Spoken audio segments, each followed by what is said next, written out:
Hello everyone, my name is Amit and today I am going to discuss you about breathing. So student, what is breathing?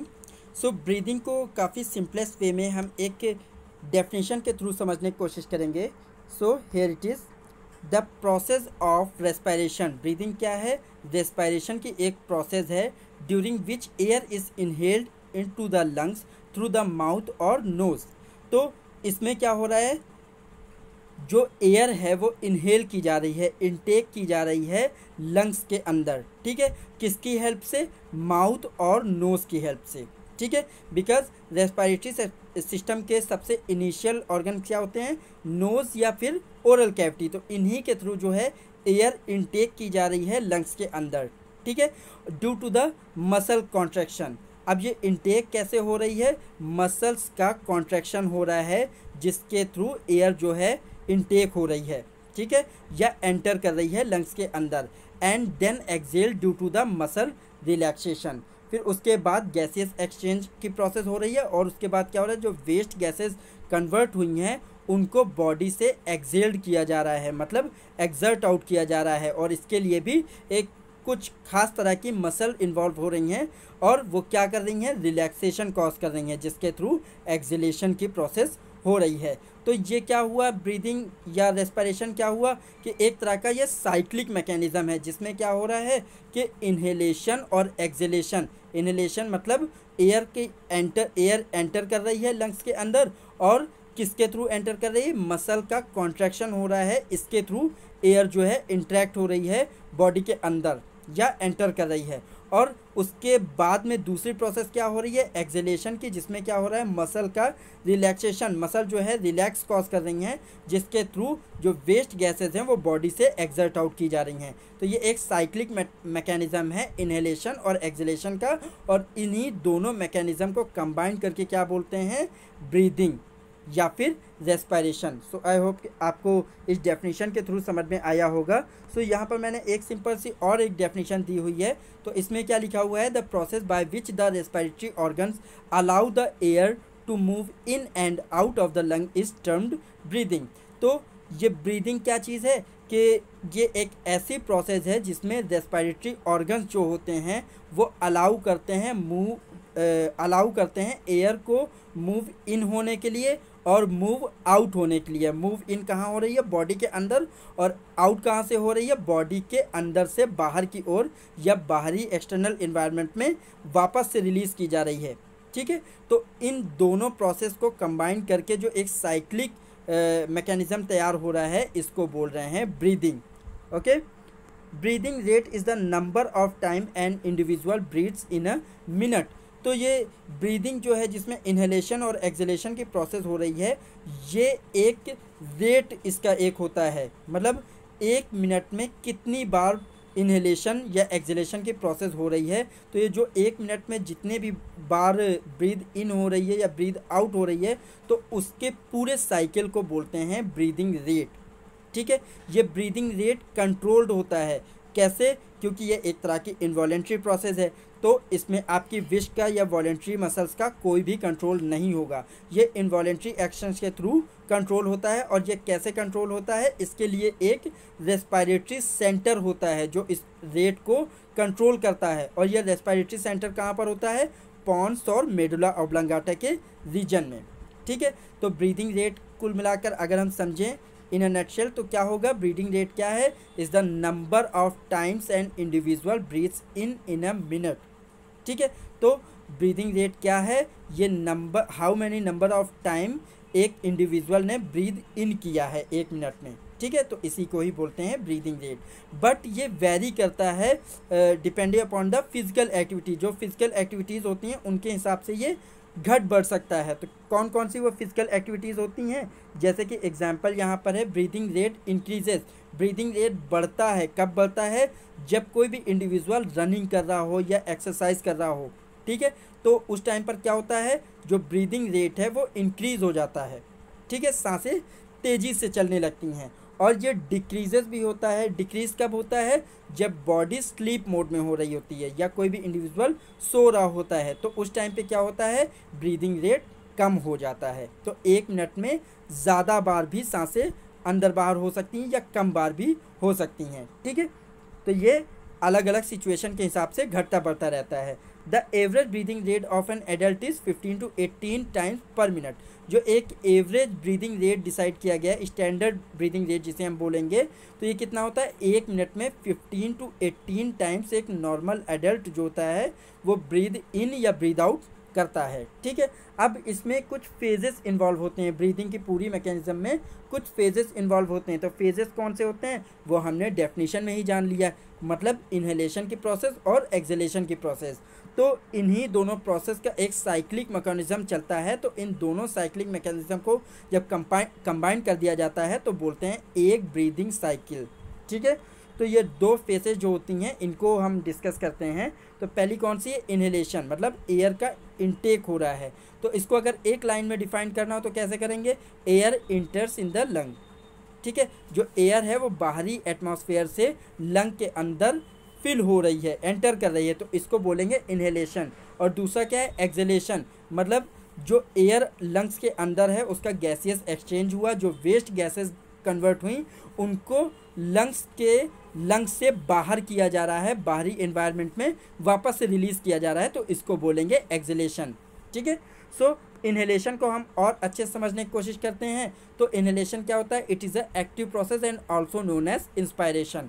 तो ये एक active process होती है। Active process क्या होती है ये हम आगे समझेंगे, और इसको दूसरे नाम से भी जानते हैं, इन्हेलेशन को इंस्पायरेशन भी बोलते हैं। तो इसमें आप कंफ्यूज ना होइएगा, इंस्पायरेशन और इन्हेलेशन एक ही बात है। The 2 types of muscle are responsible for the inhalation.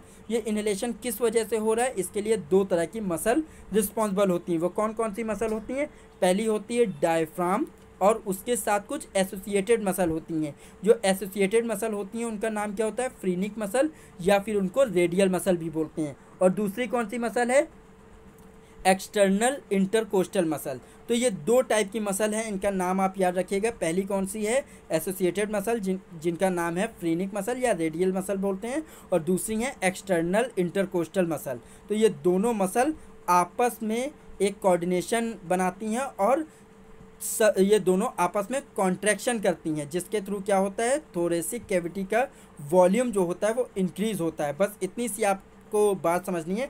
Inhalation में क्या होता है, ये दोनों मसल जो हैं ये कॉन्ट्रैक्शन कॉज करती हैं, और इसके रिजल्ट स्वरूप क्या होता है, इसके परिणाम स्वरूप क्या होता है कि जो एरिया होता है थोरेसिक कैविटी के अंदर या लंग्स का जो एरिया होता है वो बढ़ जाता है। और जब लंग्स का एरिया बढ़ जाता है तो उसके अंदर जो प्रेशर है वो डिक्रीज हो जाता है, घट जाता है। ठीक है, तो इसको हम एक पहले डायग्राम के थ्रू समझने की कोशिश करेंगे। सो यहाँ पर एक डायग्राम मैंने दिया हुआ है इन्हेलेशन का। तो इस डायग्राम में क्या दिखाई दे रहा है कि जब एयर इनहेल हो रही है, ठीक है, बाहरी एनवायरनमेंट से अंदर की ओर जा रही है, तो क्या हो रहा है कि नीचे ये जो एक प्लेट दिखाई दे रही है, ठीक है, इसी को ही बोलते हैं डायफ्राम। डायफ्राम क्या है, एक तरह की मस्कुलर प्लेट होती है जो थोरेसिक कैविटी को एब्डोमिनल कैविटी से सेपरेट करती है, अलग करती है। ठीक है, बट ये डायफ्राम जो होता है ये थोरेसिक कैविटी के साथ अटैच्ड होता है। ये थोरेसिक कैविटी है, मान लीजिए ऊपर, जिसे हम रिब केज जिसमें होता है, ठीक है, ये थोरेसिक कैविटी है, इसके साथ ये डायफ्राम अटैच होता है। और अटैच किसके थ्रू होता है, जो मसल्स का मैंने नाम बताया, जिनका नाम था फ्रीनिक मसल या फिर उनको रेडियल मसल बोल रहे थे। तो ये इस तरह से यहाँ पर क्रॉस फॉर्मेशन में अरेंज होती हैं। मतलब ये मान लीजिए डायफ्राम है और ये ऊपर थोरेसिक कैविटी है, तो यहाँ पर इस तरह से अटैच होती हैं दोनों साइड से। ठीक है, तो इनमें क्या होता है, कॉन्ट्रैक्शन होता है। जब कॉन्ट्रैक्शन होता है तो ये क्या करती हैं, इस तरह से जब ये अटैच हैं तो ये कॉन्ट्रैक्शन मतलब सिकुड़ती हैं। तो ये जो डायफ्राम डोम शेप है ये खिंचता है और फ्लैट शेप में आ जाता है। ठीक है, डोम शेप में डायफ्राम होता है, वो खिंचता है। क्यों खिंच रहा है, क्योंकि इन फ्रीनिक मसल में कॉन्ट्रैक्शन हो रहा है। जब कॉन्ट्रैक्शन होता है तो ये डोम शेप से फ्लैट शेप में आ जाता है। इसके क्यों आता है, जब ये फ्लैट शेप में आता है तो क्या होता है, ये जो थोरेसिक कैविटी का एरिया है, इसी के अंदर लंग्स हैं, तो इनका जो वॉल्यूम होता है वो बढ़ जाता है। ठीक है, वॉल्यूम इंक्रीज हो जाता है। तो इतना ये हुआ फ्रीनिक मसल की एक्टिविटी की वजह से। ठीक है, तो एक जो वॉल्यूम बढ़ रहा है थोरेसिक केज का या थोरेसिक कैविटी का, वो किसकी वजह से बढ़ रहा है, ये फ्रीनिक मसल्स की कॉन्ट्रैक्शन की वजह से। सो ये डायग्राम में हमने समझ लिया। अब इसी को किसके थ्रू समझेंगे हम, थेरिकल पार्ट के थ्रू भी समझने की कोशिश करते हैं। तो यहाँ पर क्या लिखा हुआ है, contraction of phrenic muscle causes the contraction of dome shape diaphragm depresses down and becomes flat.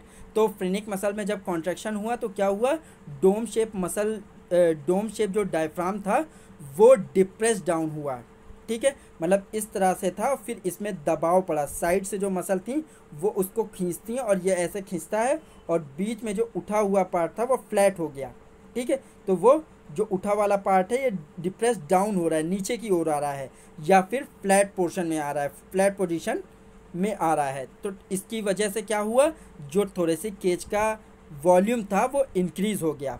ये तो हुई पहली कंडीशन।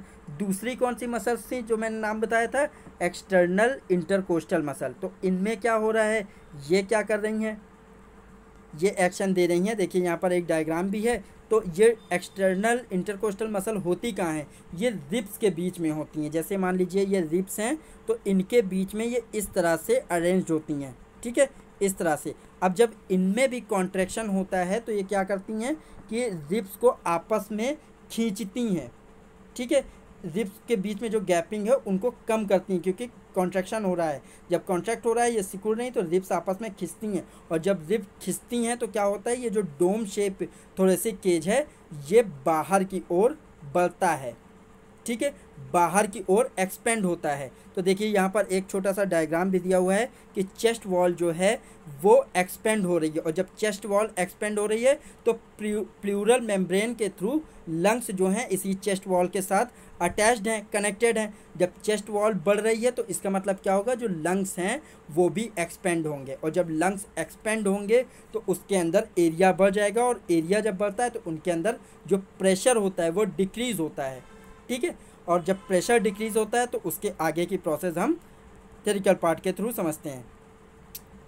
पहले हमने ये जो मसल्स थी इनके एक्शन हमने देख लिया, क्या ये एक्टिविटी परफॉर्म कर रही हैं। तो इसको हम थेरिकल पार्ट के थ्रू और अच्छे से समझने की कोशिश करते हैं। तो जो एक्सटर्नल कोस्टल मसल हैं ये क्या कर रही हैं, कॉन्ट्रैक्शन कर रही हैं, कॉन्ट्रैक्शन कॉज कर रही हैं। तो उसके एज रिजल्ट क्या हो रहा है, जो रिब केज है, जो थोरेसिक कैविटी है, उसका मूवमेंट हो रहा है। मतलब पहले डाउनवर्ड शेप में थी, अब वो अपवर्ड मूवमेंट में, मतलब ऊपर की ओर बढ़ रही हैं और साथ ही बाहर की ओर भी बढ़ रही हैं। जब आप इनहेल करते हैं एयर तो देखिएगा आपका जो चेस्ट होता है वो फूलता है। किस वजह से फूल रहा है, क्योंकि जो उसके अंदर जो मसल्स हैं, इंटरकोस्टल मसल हैं, वो रिब्स को खींच रही हैं, ठीक है। तो रिब्स जब खींचती हैं तो ये रिब केज पूरा बाहर की ओर एक्सपेंड होता है, ठीक है। अब जब ये एक्सपेंड होता है तो एज रिजल्ट क्या होता है, लंग्स का जो एरिया है, वॉल्यूम है, वो बढ़ता है, ठीक है। तो इसके दोनों मसल के कॉन्ट्रैक्शन के एज रिजल्ट क्या होता है, थोरेसिक कैविटी का जो वॉल्यूम है वो भी बढ़ता है, और increase in intrapulmonary volume. Intrapulmonary volume क्या बोल रहे हैं, जो लंग्स के अंदर का वॉल्यूम होता है उसको बोलते हैं इंट्रापल्मोनरी वॉल्यूम। तो साथ ही लंग्स का जो वॉल्यूम होता है वो भी इंक्रीज होता है। तो एज रिजल्ट क्या होता है, the gases within the lungs spread out to fill the larger space. तो जो लंग्स के अंदर गैसेस होती हैं उनके मॉलिक्यूल जो होते हैं वो दूर दूर फैल जाते हैं। जब लंग्स एक्सपेंड कर रहे हैं तो लंग्स के अंदर जो गैसेस हैं उनके मॉलिक्यूल दूर दूर फैल जाते हैं। अब लंग्स को क्या ज़रूरत है, और ज़्यादा एयर की ज़रूरत है अपने आप को पूरा फुलफ़िल करने के लिए। तो क्या होगा, क्यों ज़रूरत है, क्योंकि उसके अंदर का जो प्रेशर है वो डिक्रीज़ हो गया, ठीक है। तो उसके बाद क्या होता है, increases in volume causes the decrease in pressure. तो जब प्रेशर डिक्रीज़ हो रहा है, अच्छा ये प्रेशर डिक्रीज़ कितना होता है, ये डिक्रीज़ होता है -2 से लेकर -6 mmHg तक, -2 to -6 mmHg तक ये प्रेशर लंग के अंदर डिक्रीज़ होता है, या थोरेसिक कैविटी के अंदर डिक्रीज़ होता है। तो इसके फलस्वरूप क्या होता है, as a result the gas pressure within the lung decreases and the partial vacuum is produce to suck air into the lung. तो जब ये प्रेशर डिक्रीज़ हुआ तो क्या हुआ, एक पार्शियल वैक्यूम जनरेट होता है, ठीक है। वैक्यूम का मतलब क्या है, जो किसी चीज़ को, एयर को खींचना, सक करना। तो ये पार्शियल वैक्यूम एक जनरेट होता है, कहाँ पर जनरेट हो रहा है, लंग्स के अंदर, ठीक है। तो इनकी टेंडेंसी क्या होती है, जब ये वैक्यूम जनरेट हो जाता है तो लंग्स को और ज़्यादा एयर की ज़रूरत होती है। तो बाहरी इन्वायरमेंट जहाँ पर प्रेशर गैसेस का ज़्यादा है in comparison to internal pressure of lungs, तो बाहरी प्रेशर जहाँ पर एयर का प्रेशर ज़्यादा है वो एक्टिव मैकेनिज़्म के थ्रू या एक्टिव प्रोसेस के थ्रू मूव करती हैं, बाहरी एनवायरनमेंट से लंग्स के अंदर मूव करती हैं। और जब लंग्स के अंदर मूव करती हैं तो इसी प्रोसेस को बोलते हैं इनहेलेशन या इंस्पायरेशन। ठीक है, तो दो मसल की वजह से या दो मसल ने अपनी एक्टिविटी जो परफॉर्म की उसकी वजह से एरिया इंक्रीज़ हुआ तो उसके अंदर क्या हुआ, एक्टिव प्रोसेस के थ्रू जो बाहर का एक्सटर्नल इन्वायरमेंट था जिसमें हायर प्रेशर था, वो हायर प्रेशर से लोअर प्रेशर में एयर जो होती है वो मूव करती है। अब ये कब होता है, इनहेलेशन कब ऑकर होता है, inhalation occurs when the pressure of external environment becomes higher than the internal pressure of thoracic cavity। Inhalation की प्रोसेस तभी होगी जब थोरेसिक कैविटी के अंदर का जो प्रेशर है वो कम होगा, ठीक है, और एक्सटर्नल एनवायरनमेंट का प्रेशर ज़्यादा होगा, तभी ये एक्टिव मैकेनिज़्म काम करेगा। तो एक्टिव मैकेनिज़्म या एक्टिव प्रोसेस जो है इसमें क्या होता है, एयर जो है वो हायर प्रेशर से लोअर प्रेशर की ओर या हायर मोइटी से लोअर मोइटी की ओर ट्रेवल करती है। ठीक है, the environmental air moves from higher pressure side to lower pressure side, मतलब हायर प्रेशर साइड से लोअर प्रेशर साइड की ओर मूव कर रही है। और लोअर प्रेशर कहाँ है, लंग्स के अंदर, क्योंकि उसके अंदर एरिया इंक्रीज हो चुका है। As result lungs are expanded due to the involvement of air. As result जब एयर हायर प्रेशर से अंडर की ओर भरती जाती है तो लंग्स क्या होते हैं, एक्सपेंड होते हैं, फूलते हैं। ठीक है, तो इसकी किसकी वजह से फूल रहे हैं, क्योंकि उनके अंदर एयर का इन्वॉल्वमेंट हो रहा है, और इसी प्रोसेस को क्या बोलते हैं, इनहेलेशन। सो आई होप कि आपको ब्रीदिंग क्या होती है इसको भी हमने डेफिनेशन थ्रू समझने की कोशिश की। ब्रीदिंग रेट क्या होता है, एक नॉर्मल एवरेज ब्रीदिंग रेट कितना होता है, इनहेलेशन कैसे होता है, कौन कौन सी मसल्स इन्वॉल्व होती हैं, इन सभी के बारे में हमने अच्छे से जाना है। सो आई होप कि आपको सब कुछ अच्छे से समझ में आया होगा। So now thank you.